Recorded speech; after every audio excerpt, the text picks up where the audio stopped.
care who you are, life is going to knock you down. Listen to me, many of you right now, life's got you up against the rope, and you gotta do me a favor. Like, you can't give up, you can't give in. Pain is temporary. Pain is your friend. Pain is gonna take you to the next level. When you going through pain, I know what you feeling. I know exactly, because I've been there, I've done that, but you gotta work through it.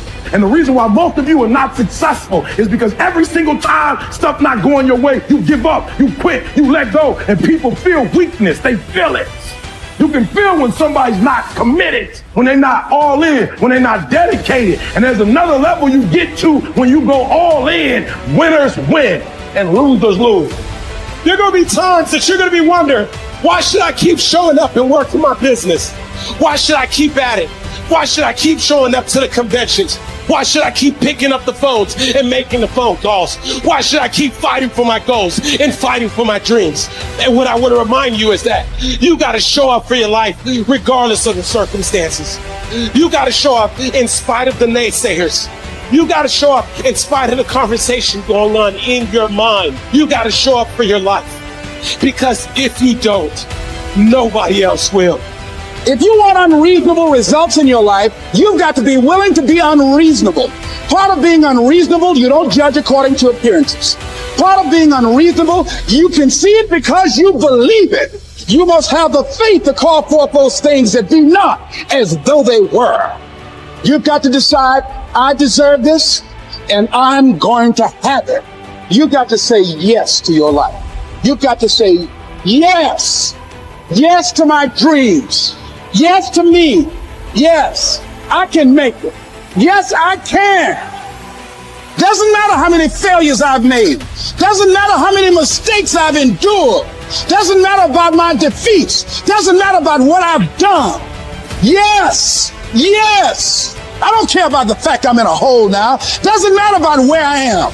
The last chapter to my life has not been written yet. If you judge me now, you'll judge me prematurely.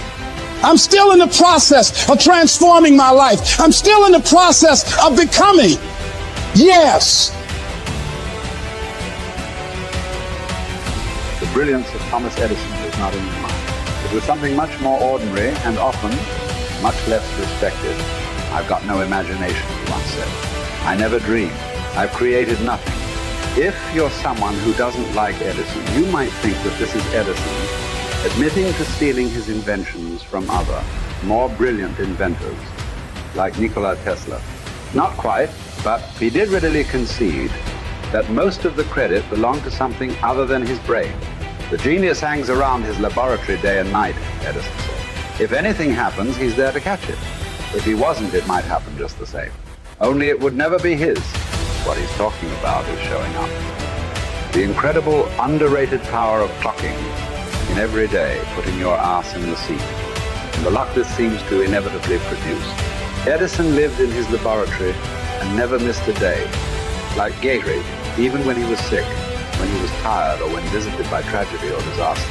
The modern conveniences we can trace to his lab death owe far more to his body than his brain, to the compounding power of consistency rather than sheer brilliance. It wasn't about inspiration. It was about getting to work. Show up and try. Get on the treadmill. Pick up the violin. Script out some scenes. Reach out to some clients. Read some reports. Lift a couple weights. Jog 1 mile. Cross one thing off the to-do list. Chase down a lead. It doesn't matter what it is.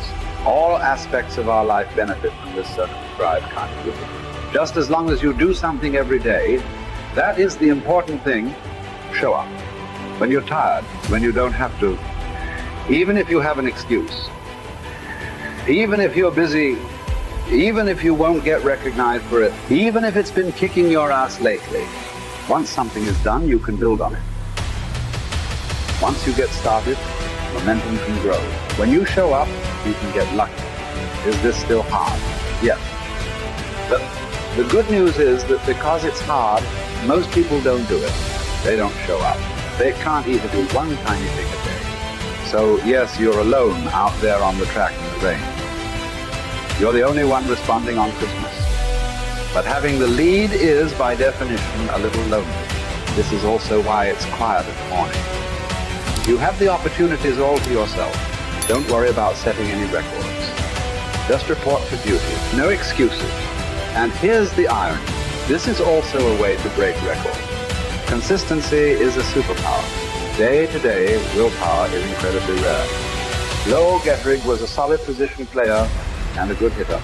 But his success really was rooted in the fact that he didn't miss many days of work. It's quite likely that had he continued at his normal pace and not been stricken with ALS, that he would have put up career numbers that surpassed Babe Ruth. Gettrig wasn't just able to show up despite injury and fatigue. He also had to push through ennui, doubt, and just plain not feeling it. He had slumps like we all do, but he also understood what they meant. As a minor leaguer, he had struggled at the plate and thought about quitting.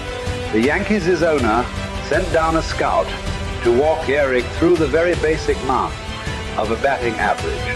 A good hitter hits 300, and hitting 350 is terrific. Hitting 400 is almost unheard of. What does that translate to? Missing on 6 tries out of 10. A hitter can also go days, weeks without touching the ball. That's what the scout told him. The most important thing a young ball player can learn is that he can't be good every day. You don't have to always be amazing. You do always have to show up. What matters is sticking around for the next at-bat. The ability to do that, coupled with the ability to endure what John Steinbeck called dawdly days while writing East of Eden. Those days when everything seems out of whack, when you're just not feeling, when the distractions won't stop. It's the first step to greatness, literally. You cannot be great without the self-discipline to do that. One thing a day adds up. Each day adds up. But the numbers are only interesting if they accumulate in large quantities. You guys that are just getting started, you're not going to start right here. You're going to start down there. Probably in another city, another town. I grew up in Lake Charles, Louisiana, no money, raised by a single mother. I was in debt at 25 years old. First thing that I had to do in my life was not learn a new skill. First thing I had to do to get my life moving in the right direction was self-development. It is vital. It was vital for me that I improved myself and I could start depending upon me. I had to show up every day with some rituals, some disciplines, and start getting myself to trust me, not trust others, but trust myself to do the right thing every day. One of the things that I started doing was beating the sun up every morning. I'm going to beat that sun up every morning so that I have the discipline and the control over my life. So I knew, hey, before that thing pops, I'm going to pop. I'm going to get out of bed, depend on myself, get up at the same time every day. And for me, that time, regardless of where I was beat that sun up. No matter where I am, I'm going to beat that thing up. So it gives me a sense of control over my own life. Second thing,